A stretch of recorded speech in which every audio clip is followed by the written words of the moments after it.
טוב, שנייה לפני שאני מתחיל, אני רוצה להגיד שנורא התרשמתי מהמרצים הקודמים, וזה ככה מאוד תורם ללחץ שלי לדבר. אז באמת היה מאוד מעניין, וההרצאה במיוחד שיגאל ככה עשתה הכנה טובה להרצאה הזאת, ועכשיו אתם יודעים מה זה GraphQL, אז אני בתקווה אסביר פחות. אז ההרצאה הזאת באמת תהיה על Apollo Stack, שזה Open Source GraphQL Data Layer. נתחיל.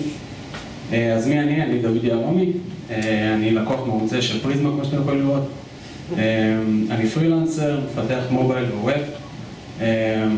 גם פול סטאק, מי אכפת. אני קונטריביוטר של פרויקט אפולו, ואני מארגן של קבוצת המיטאפ GraphQL תל אביב.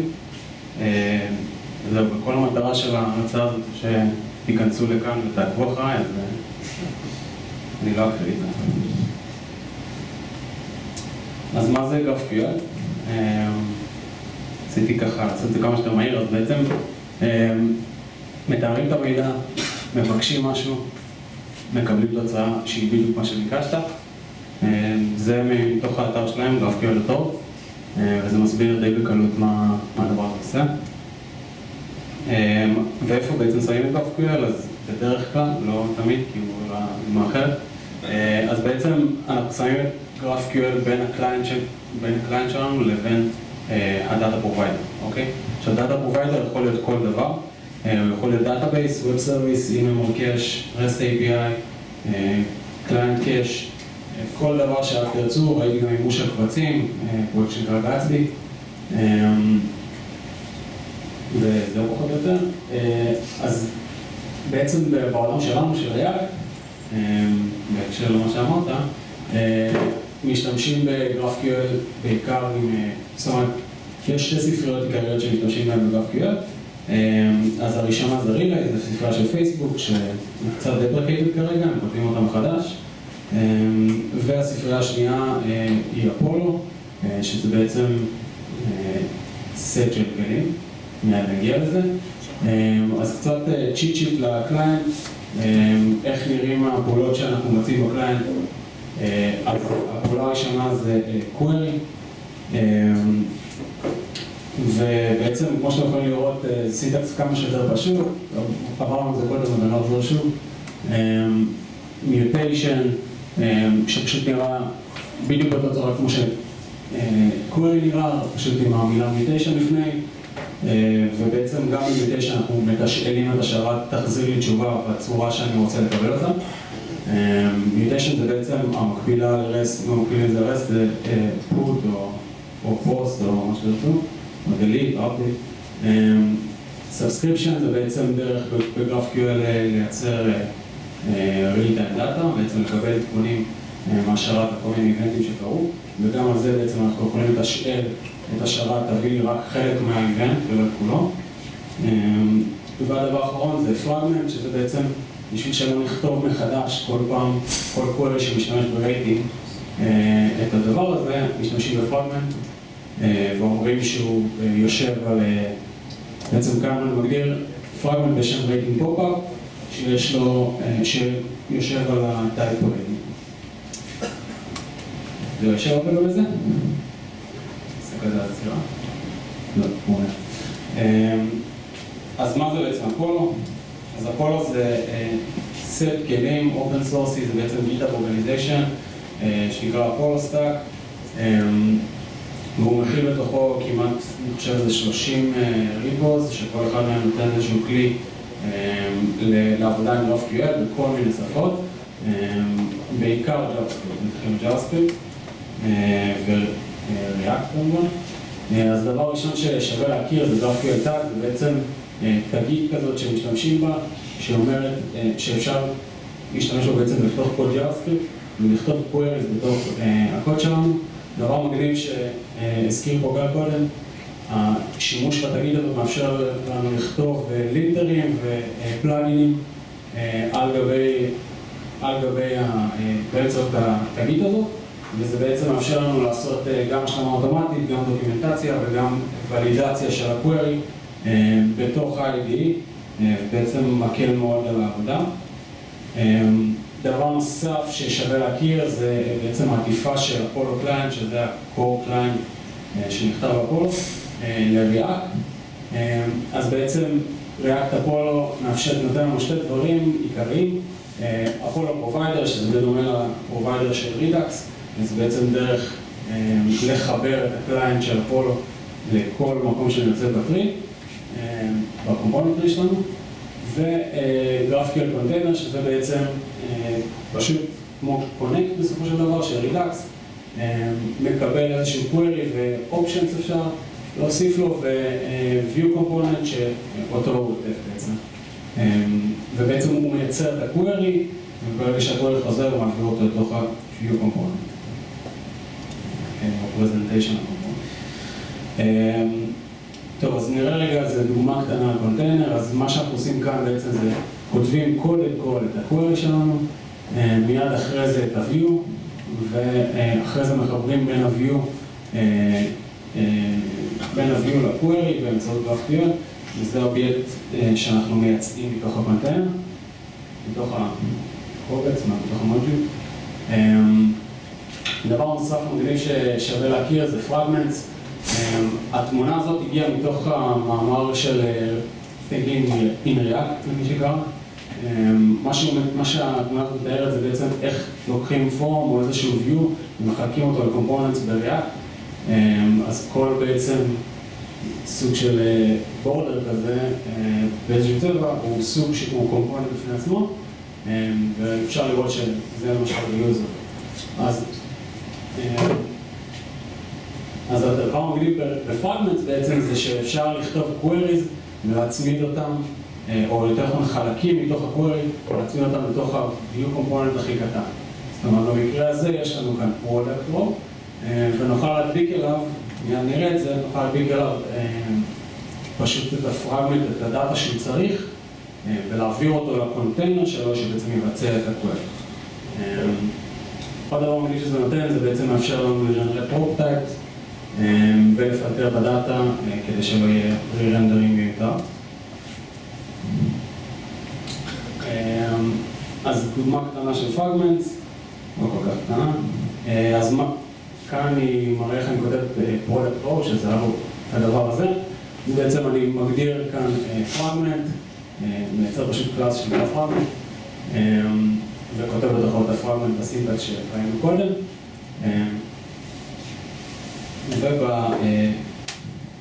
ובפרופטייפ שלי אני בעצם משתמש במתודת עזר של פרופטייפ כדי להגיד לקומפוננט הזה איך נראה בעצם הדאטה שאני הולך להחזיר בלי לתאר את זה אקספליסיטי. וכאן אפשר לראות את הרנדר פונקשן, בעצם אנחנו קוראים פה את הפרודקט לתוך הפרופס ושולפים את המידע שאנחנו צריכים. איך משתמשים בזה? אז בעצם זה בעצם ה-product list שלנו, שזה כל הירוק הזה. אז במקרה של ה-product list אנחנו רוצים query קצת יותר רחב, אנחנו רוצים query ששואל את כל הפרודקט ובעצם שואל את הקטגורי. יש כזה. ומיד אחרי הקטגורי אנחנו בעצם עושים destructure לתוך לפרגמנט, spread לפרגמנט, שנקרא product row, מה שהגדרנו קודם, וככה אני נותן בעצם ל-GraphQL את ה-dependency הזה. בעצם אני מעביר options ומשתמש בעצם בפרגמנט שהגדרתי קודם, של איזשהו משתנה עזר כזה שנקרא fragments, שמחזיר רשימה של כל fragments בהיררכיה. כמובן שאפשר לקנן fragments, זו הסיבה שיש כזה דבר. דבר נוסף ששווה להראות זה בעצם את הפילטר שלנו, שזה בעצם קובלים כאן את ה-raw data, זה ה-render row שלנו. קובלים כאן את ה-raw data ומפלטרים אותו כדי שבמידה ויש שינוי בקטגורי באיזושהי סיבה ולא בכל השאר, אז זה לא ירנדר מחדש. זהו, הדבר הבא שאני רוצה לדבר על זה mutations. בעצם אנחנו עושים mutations עם הפולו קליינט. סליחה. אז מה זה בעצם mutations מבחינת ה-view שלנו? זה בעצם איזושהי פונקציה שעושה פעולה כלשהי. בדרך כלל ברילקס לפחות, ה-view לא מודע למה הפעולה הוא צריך לעשות, פשוט מבקש, תביא לי קונטיינר, תביא לי איזושהי פעולה שעושה משהו. אז באותו מובן, גם זה מה שקורה כאן. אני מראה לך כאן את הקוד של הקונטיינר, אז מה שהקוד הזה עושה, בעצם הוא קורא ל-GraphQL, ובעצם מנסה לייצר את האובייקט פרופס שעבר ל-view. אז כאן אתם יכולים לראות את הקוד של onSend, שזה בעצם הפונקציה שתעבר ל-view.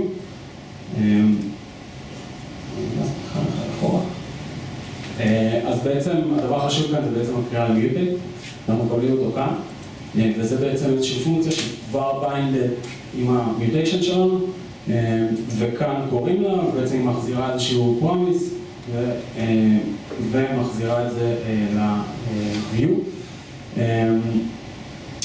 אז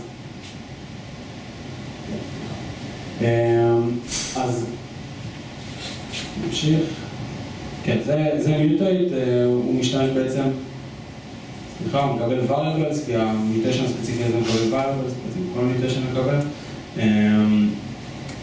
ודבר נוסף שהוא מקבל זה מה אני עושה עכשיו עם הדאטה. זאת אומרת, עכשיו אחרי שהפעלתי איזושהי פעולה, קיבלתי מידע חזרה, עכשיו מה אני אמור לעשות עם המידע הזה? אז בשביל לתאר איך אנחנו הולכים לשנות את המידע, אנחנו מעבירים לו איזשהו סוג של רדוסר כזה, שזה בעצם, אובייקט של רדוסר, שבעצם אומר איך אני הולך לשנות את התוצאות הקודמות של הקוד שלי. אז אני מקבל את התוצאה הקודמת של ה-query ואת ה-mutation result, ובעצם מחזיר את ה-state החדש, שזה פשוט שרשור של אותו message. ובגרסה הנוכחית של הפולנד גם כתבו כל מיני לוגיקות כאלה דיפולטיות, כדי שתצטרכו לכתוב את זה כל פעם מחדש. דבר נוסף מגניב שהדבר הזה נותן לנו, זה מאפשר לנו לייצר אופטימיסטיק UI. מה זה אופטימיסטיק UI? אז זה בעצם אומר שאנחנו עושים איזושהי פעולה מול השרת ומניחים שהפעולה הזאת הצליחה. אם הנחנו שהפעולה הזאת הצליחה, אנחנו יכולים מיד להגיד לה, כבר להתקן את ה-view ולהראות לו את המידע החדש שנוסף או ששונה. וברגע שנקבל בסופו של דבר את ה-result מהסרבר, אנחנו נחליף את ה-result שיצרנו, שסינצנו, ב-result מהסרבר.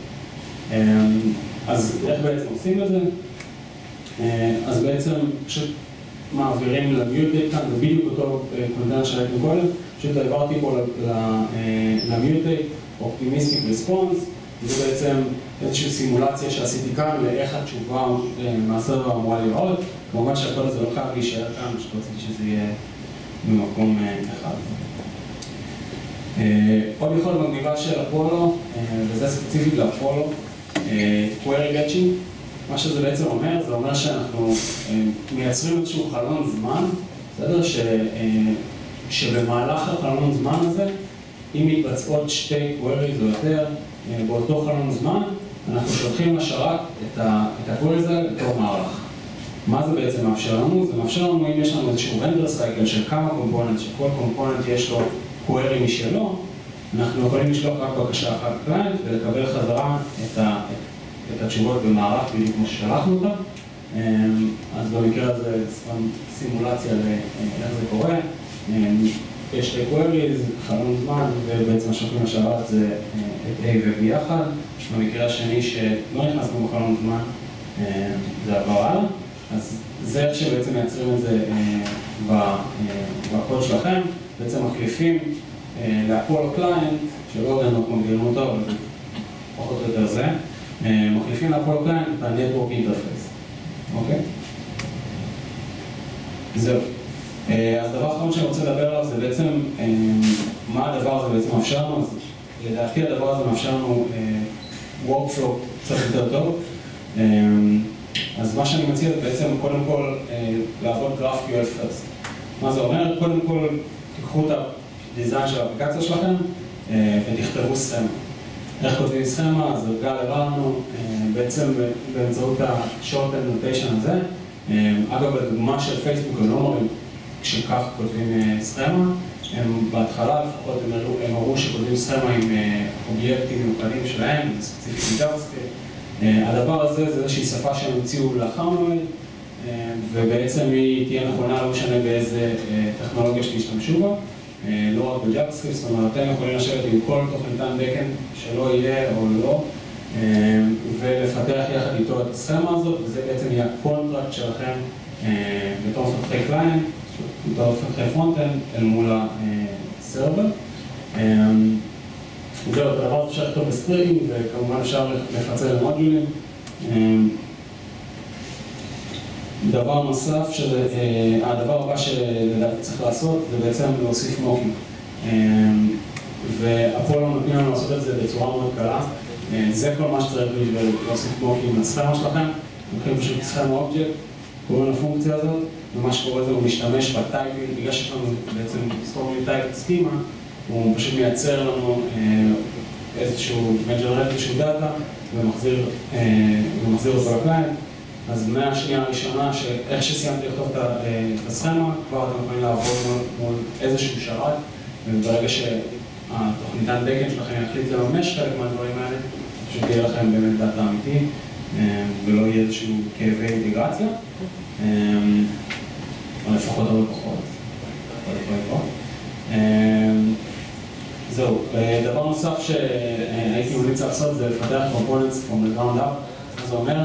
זה אומר לקחת את הקומפוננטס הכי קטנים שיש לנו ב-view ולפתח קודם אותם, והדבר הנחמד שבעצם אפולו מאפשר לנו זה לכתוב אותם בלי צורך לחשוב עכשיו איך בעצם הולכים להשתמש בהם, כי יש לנו ממש את התיאור של הדאטה על הקומפוננט. זאת אומרת, אם יש קומפוננט שצריך, או view שצריך דאטה, הוא מתאר את זה בעצמו, ומי שישתמש בו יוכל, פשוט ידאג להביא לו את הדאטה הזה.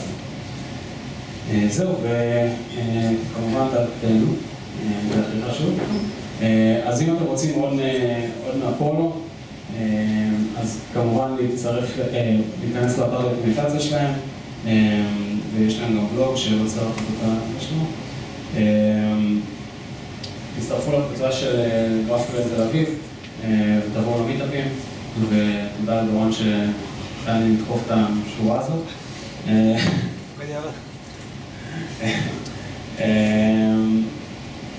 זהו, וכמובן get involved, אם ממש התארתם לאפולו, אז לאפולו יש סלאק, אתם יכולים להיכנס אליו ולהיכנס את כל הדיונים שיש לגבי כל דבר, ואני נמצא שם כמה חודשים כבר ומאוד נהנה מהשיחות עם אנשים בכל העולם שהם מאוד מאוד חכמים, וכמובן להיכנס לגיטהאב ולכתוב PRs ואישון וכל. זהו, תודה רבה שהקשבתם, ואם יש שאלות, כן. הסרון הזה שאמרת של הבקשה A, B, אני יכול להגדיר אותו כמה אני רוצה שהסרון... כן, נחזור עוד אחורה רגע, אני שאלה אחורה. לא טוב, ספסתי.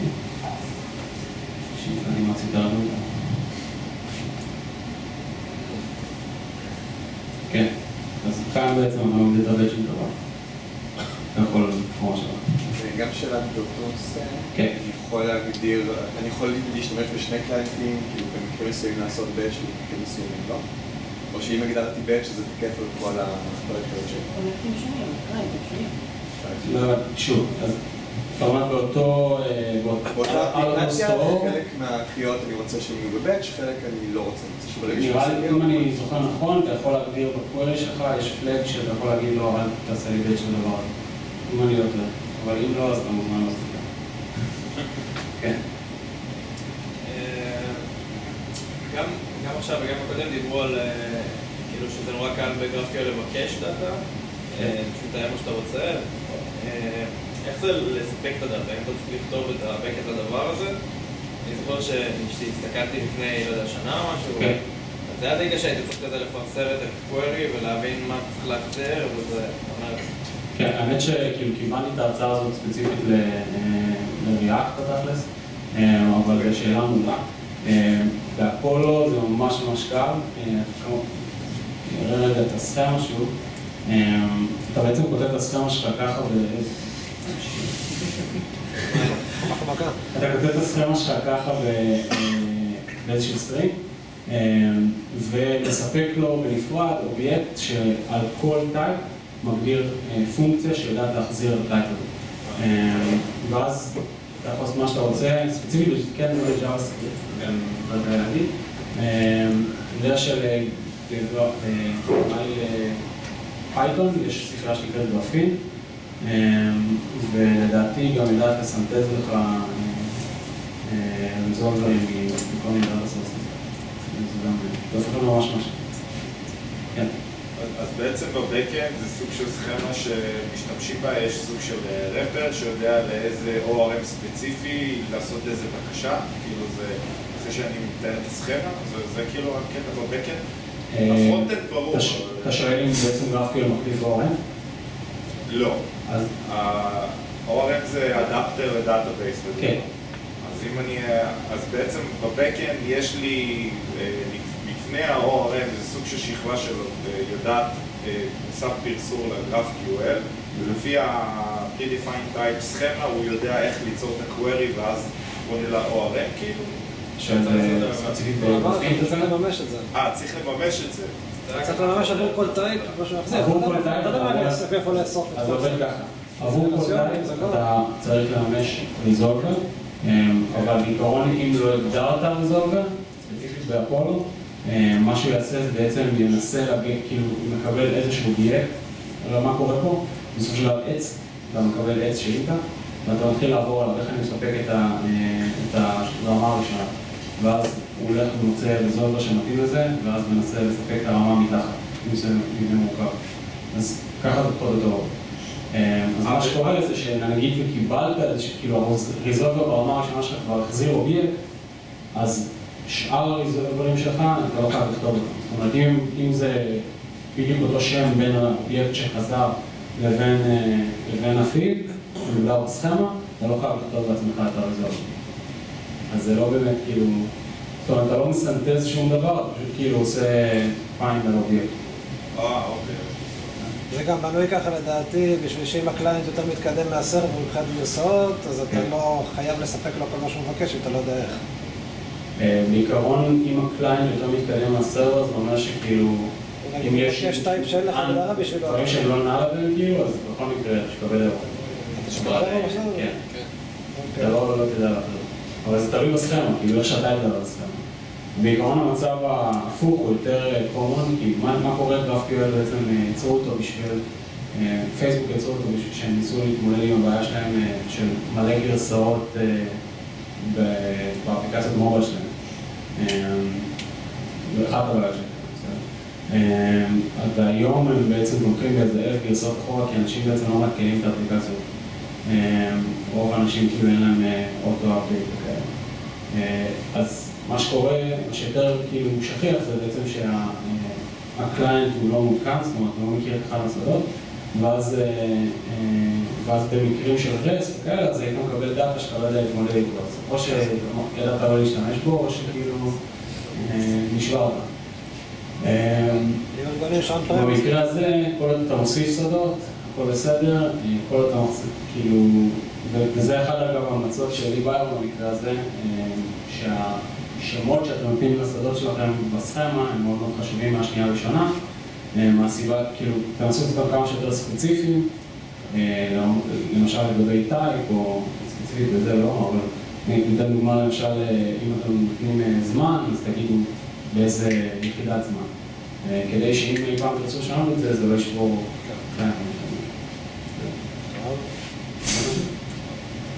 טוב. תודה רבה.